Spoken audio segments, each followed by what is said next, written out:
In the previous videos, we discussed about so many concepts related to motion. आता आपण काही नवीन concepts पाहणार आहोत. न्यूटनने गतीचा अभ्यास करून एस्टॅब्लिश केलेले 3 laws, Newton's laws of motion आपण पाहणार आहोत. तर फर्स्टली आपण यामध्ये पाहूया types of motion.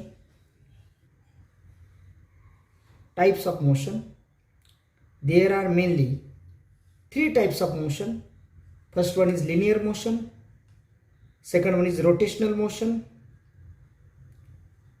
Rotational is also called as circular motion. And the third one is oscillatory motion. These are 3 main types of motion. Linear motion, when the object moves in a straight line, along a straight line. जर एखादा पदार्थ एका सरळ रेषेमध्ये गतिमान असेल तर त्या प्रकारच्या मोशनला लिनियर मोशन किंवा रेषीय गती असं म्हणतात. जर एखादा पदार्थ वर्तुळाकार मार्गाने जर परिवलन करत असेल तर it is called as rotational motion और circular motion. An example of this motion is the motion of the fan, motion of earth, motion of moon,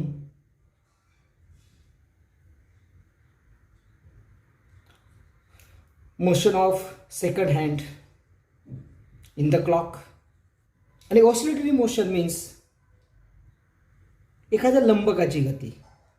एखादा ऑसिलेटर जेव्हा आपण तो इथून या पॉईंटपासून रिलीज करतो तेव्हा तो टू अँड फ्रो अशी मोशन दाखवतो. To and fro, this motion is called as oscillatory motion.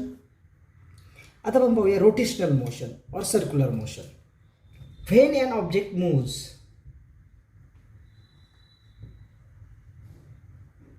with constant speed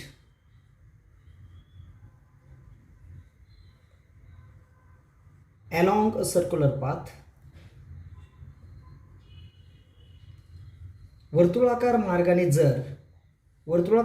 जर कॉन्स्टंट स्पीडने एखादा ऑब्जेक्ट, एखादा पदार्थ मूव्ह होत असेल तर त्या गतीला वर्तुळाकार म्हणजेच युनिफॉर्म सर्क्युलर मोशन असं म्हटले जाते. For example, motion of the blades of a fan. पंखा फिरत असताना त्याच्या पात्यांना असणारी मोशन, तर it is a example of uniform circular motion. And you can find the speed. आपण स्पीड फाइंड आउट करू शकतो. Speed is equal to distance upon time. Here distance covered is the circumference. त्याच्या circumference एवढं distance जेव्हा तो cover करतो and the time required for it gives the speed of that object. Speed is equal to circumference. Circumference म्हणजे या मार्गाची length आणि तेवढा मार्ग आक्रमण्यास लागलेला कालावधी. आत्ता आपण पाहूया की सर्क्युलर मोशनमध्ये पदार्थाचे जे पार्टिकल्स आहेत या पार्टिकलची गतीची दिशा कोणती असते. तर यासाठी एक ॲक्टिव्हिटी करूया. दिस इज ए रिव्हॉल्विंग डिस्क. तर ही एक डिस्क आहे की जी रिव्हॉल्व होत आहे आणि डिस्कच्या या पॉईंटला जर आपण एक 5 रुपीज और 10 रुपीज कॉईन आपण प्लेस ठेवला तर it will fail in this direction.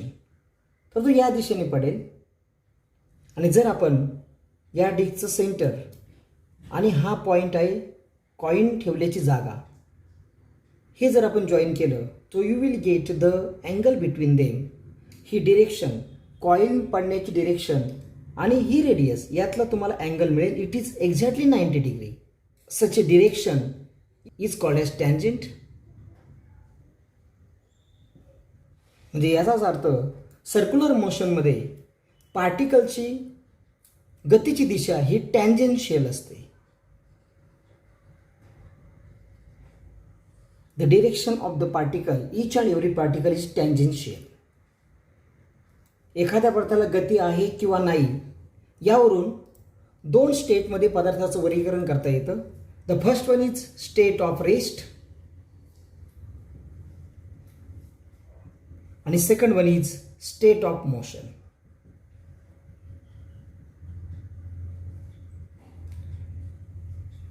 जर एखाद्या पदार्थाला मोशन नसेल, if its velocity is 0, if it has 0 velocity, then the state of that object is called as state of rest, म्हणजेच विराम अवस्था असं म्हणतात. आणि state of motion if the object exhibit certain motion और इट हॅज सर्टन व्हेलॉसिटी. जर त्याला काहीतरी गती असेल तर त्या स्टेटला, त्या अवस्थेला म्हणतात गतिमान अवस्था किंवा स्टेट ऑफ मोशन. पण ह्या दोन्ही पण अवस्था फोर्सवर डिपेंड आहे, बलावर डिपेंड आहेत, बलावरती अवलंबून आहेत. बल is a physical quantity, force is a physical quantity that brings about change, that brings about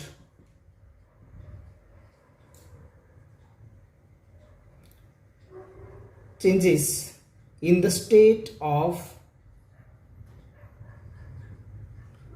rest or of uniform motion. पदार्थाची गतीची अवस्था जरी असेल तर त्यामध्ये बदल फोर्स घडून आणतो, बल घडून आणतं. त्या विरामावस्थेतील पदार्थाला गतिमान करणे किंवा गतिमान पदार्थाची गती आणखी वाढवणे, गती कमी करणे किंवा गती थांबवणे, हे सगळे चेंजेस जी क्वांटिटी करते त्या क्वांटिटीला म्हणतात फोर्स म्हणजे बल. Let's learn about balance force and unbalance force.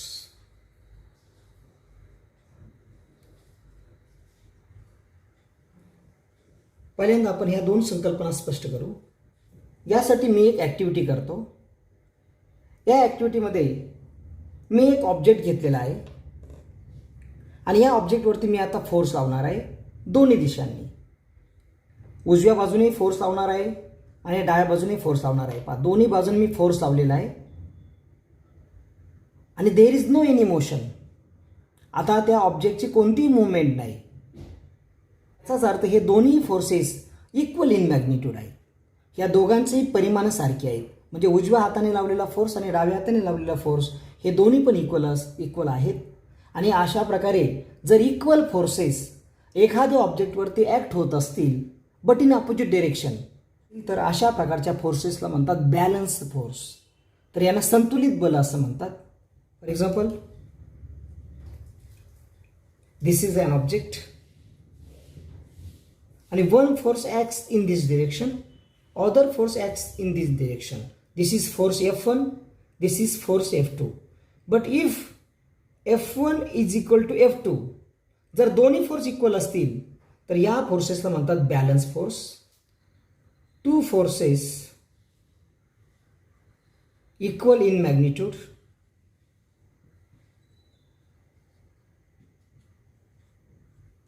and acting on same object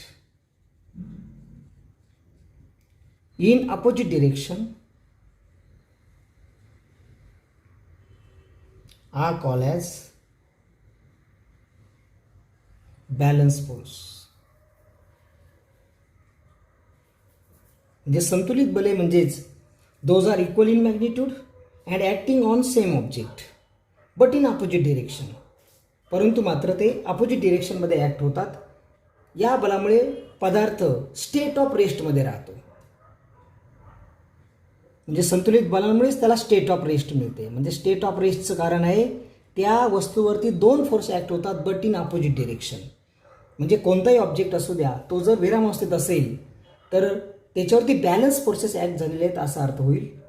आणि unbalance force, if one of the force is removed, जर एक फोर्स आपण रिमूव्ह केला. या आताच्या ॲक्टिव्हिटीमध्ये पण आपण पुन्हा पाहूया. या ॲक्टिव्हिटीमध्ये मी जर हा लेफ्ट साईडचा फोर्स मी निग्लिजिबल केला बघा, तर आता ह्या उजव्या बाजूच्या फोर्समुळे ऑब्जेक्टची पुढच्या दिशेने राईट दिशेने किंवा उजव्या दिशेकडे त्याची मूवमेंट होईल. म्हणजे आता जर अनबॅलन्स फोर्स असतील तर पदार्थाला मोशन मिळते. बॅलन्स फोर्स असेल तर पदार्थाला मोशन मिळत नाही. अनबॅलन्स फोर्स असतील तर याचाच अर्थ असा होतो की अनबॅलन्स फोर्समुळे पदार्थाला गती मिळते. म्हणजे गतीचं कारण आहे unbalance force. Body a single force acting on a body, असा फोर्स म्हणजे unbalance force.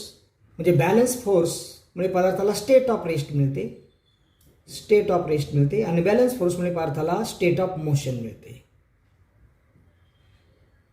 So state of मोशनचं कॉज आहे अनबॅलन्स फोर्स आणि स्टेट ऑफ रेस्टचं कारण आहे बॅलन्स फोर्स. पाहूया आता Newton's first law of motion.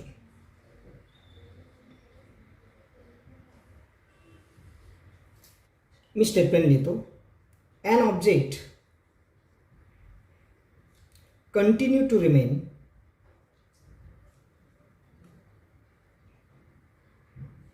at rest or in a state of uniform motion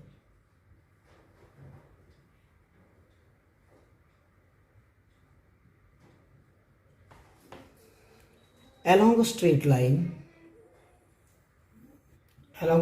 line unless an external unbalanced force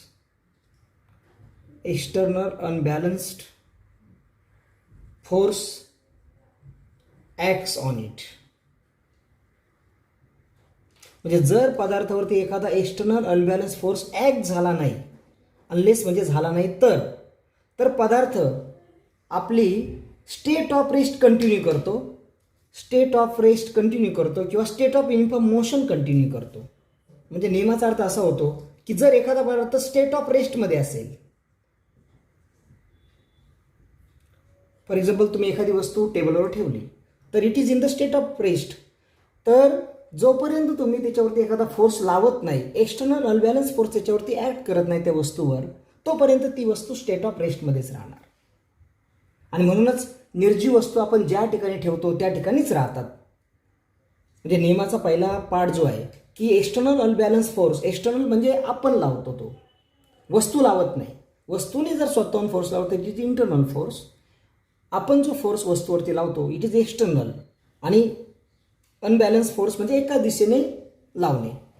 तर अशा प्रकारे कोणताही एक्सटर्नल आणि अनबॅलन्स फोर्स ॲक्ट होत नसेल तर पदार्थ स्टेट ऑफ रेस्टमध्ये असेल तर स्टेट ऑफ रेस्टमध्येच राहतो.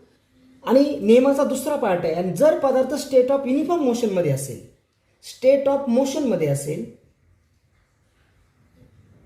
तर तो पदार्थ त्याच्या स्टेट ऑफ मोशनमध्येच कायम राहणार जोपर्यंत तुम्ही त्याच्यावरती फोर्स लावणार नाही. तर हा पार्ट समजून घेऊया. फॉर एक्झाम्पल एखादा रनिंग फॅन असेल तर याला आहे स्टेट ऑफ मोशन.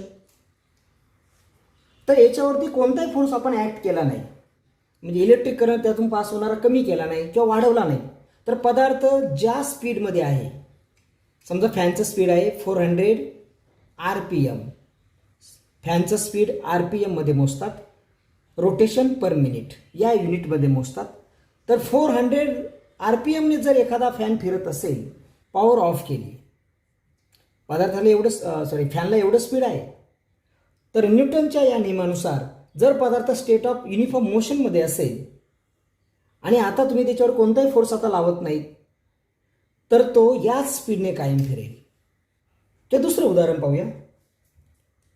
एखादी सायकल असेल, सायकलला सर्टन स्पीड दिलं, suppose speed of cycle is 20 km/h, एवढं स्पीड दिलं, आणि मग आता तुम्ही त्या सायकलवरती कोणत्याही प्रकारचा फोर्स लावणं बंद करा, कोणताही फोर्स लावू नका, ब्रेक्स अप्लाय करू नका किंवा पेडल मारू नका, तर ही सायकल 20 km/h, कारण ती युनिफॉर्म मोशनमध्ये आहे, तर त्याच मोशनमध्ये राहणार. म्हणजे थ्रू आउट द डे, पूर्ण दिवसभर राहील, throughout the week, throughout the year,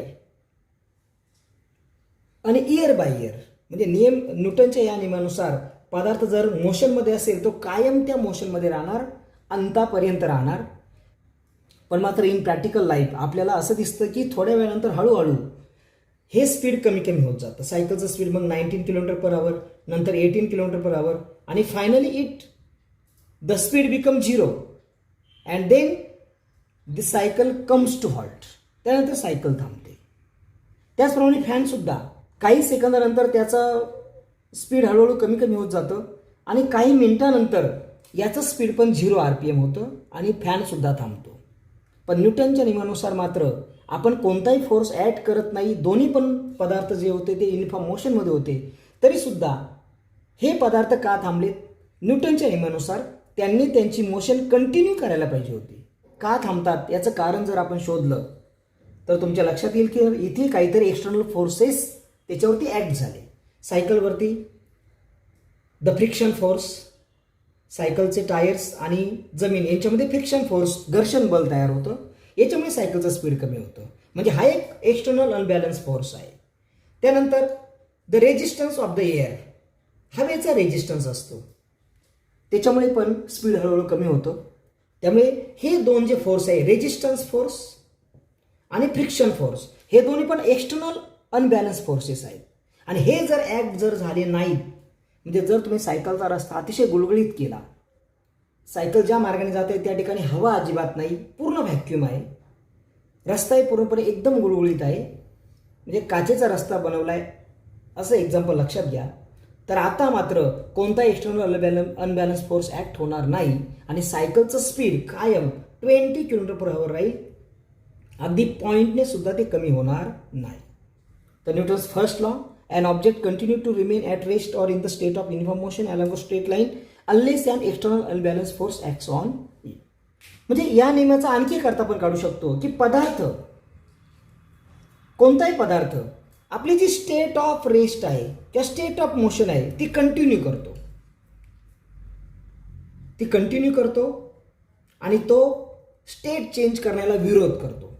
म्हणून तुम्ही एखाद्या दगडाला जर तुम्ही ढकलण्याचा प्रयत्न केला तर कमी फोर्स लावला तर तो ढकलला जात नाही, म्हणजे तो फोर्सला अपोज करतो. आपली स्टेट ऑफ रेस्ट चेंज होण्यासाठी काहीतरी अपोज करतो आणि आपली ओरिजिनल स्टेट कंटिन्यू करतो. फॅनच्या बाबतीत तेच आहे. फॅनमधला इलेक्ट्रिक करंट आपण 0 केला, त्याचं स्पीड डिरेक्टली लगेच दुसऱ्या सेकंदाला, दुसऱ्या क्षणाला 0 होत नाही, तर हळूहळू ते कमी कमी होऊन मग 0 होतं. म्हणजे तो सुद्धा आपली अवस्था चेंज करायला काहीतरी अपोज करतो, म्हणजे ताबडतोब अवस्था चेंज करत नाही. याचा अर्थ ते अपोज करतात. आणि अपोज करायची ही जी प्रॉपर्टी आहे ती इनहेरंट प्रॉपर्टी आहे, ती प्रत्येक पदार्थाची मूलभूत प्रॉपर्टी आहे. आणि ही इनहेरंट प्रॉपर्टी जी असते हिलाच म्हणतात इनर्शिया. म्हणजे प्रत्येक पदार्थामध्ये इनर्शिया असते. त्यामुळे पदार्थ युनिफॉर्म मोशनमध्ये असेल तर युनिफॉर्म मोशन कंटिन्यू करतो आणि स्टेट ऑफ रेस्टमध्ये असेल तर स्टेट ऑफ रेस्ट कंटिन्यू करतो. मग याची उदाहरणे आपल्याला पाहत आहेत. उदाहरणार्थ, ट्रेन स्टेशनमध्ये आल्यानंतर ट्रेनचं स्पीड कमी झालं की काही प्रवासी चालत्या ट्रेनमधून खाली उतरण्याचा प्रयत्न करतात आणि हे खाली उतरताना काही प्रवासी पडतात. याला कारण इनर्शिया आहे.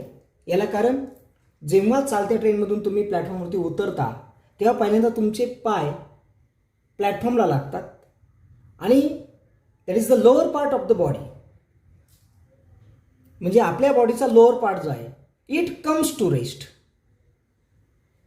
तर तो विरामावस्थेत येतो. But the upper part of the body, आपल्या बॉडीचा जो अप्पर पार्ट आहे it continue to maintain the original state. तो मात्र आधीची जी स्टेट होती, स्टेट ऑफ मोशन, तर ती कंटिन्यू करण्याचा प्रयत्न करतो. आपण पुढच्या दिशेने पडतो. किंवा एखाद्या बसच्या टपावरती लगेच जर आपण ठेवलं तर ब्रेक अप्लाय केले की लगेच जे आहे ते खाली कोसळू शकतं. त्यामुळे लगेच दोरीने बांधतात. याला कारणच आहे की इनर्शिया, याच्यामुळे लगेच खाली पडतं. किंवा चालत्या बसमध्ये तुम्ही बसलेले आहात आणि ड्रायव्हरने अचानक ब्रेक्स अप्लाय केले तर तुम्ही पुढच्या दिशेने झुकता. यालाही कारण तेच आहे. जेव्हा ब्रेक्स अप्लाय केले जातात तेव्हा लोअर पार्ट जो आहे इट कम्स टू रेस्ट आणि अप्पर पार्ट जो असतो तो मात्र आपली ओरिजिनल स्टेट कंटिन्यू करण्याचा प्रयत्न करतो आणि यातून आपण पुढे झुकतो. म्हणजे कोणताही पदार्थ आपली अवस्था चेंज करायला अपोज करतो आणि ही अवस्था चेंज करायला आपल्याला वापरावा लागतो अनबॅलन्स फोर्स, आपल्याला अप्लाय करावा लागतो अनबॅलन्स फोर्स. म्हणजे जोपर्यंत तुम्ही अनबॅलन्स फोर्स लावत नाही तोपर्यंत पदार्थाची अवस्था चेंज होणार नाही. म्हणजे पदार्थ आपली ओरिजिनल अवस्था टिकून ठेवतो. तर हा एक नियमाचा पार्ट आहे. हा नियमाचा दुसरा पार्ट आहे, मग जर ही अवस्था बदलायची असेल तर आपल्याला अनबॅलन्स फोर्स अप्लाय करावा लागेल. आणि पदार्थामध्ये जी इनर्शिया असते, okay, it depends upon the mass of the body. त्या पदार्थाच्या मासवर इनर्शिया डिपेंड असते. मास जास्त असेल, त्याचं वस्तुमान जास्त असेल तर इनर्शिया जास्त असते आणि वस्तुमान कमी असेल तर इनर्शिया कमी असते. त्यामुळे जास्त वस्तुमानाच्या वस्तूंना तुम्हाला मोशन प्राप्त करून द्यायचे असेल तर तुम्हाला अधिक फोर्सची गरज आहे. म्हणजे याचा अर्थ इनर्शिया आणि force those are related quantities.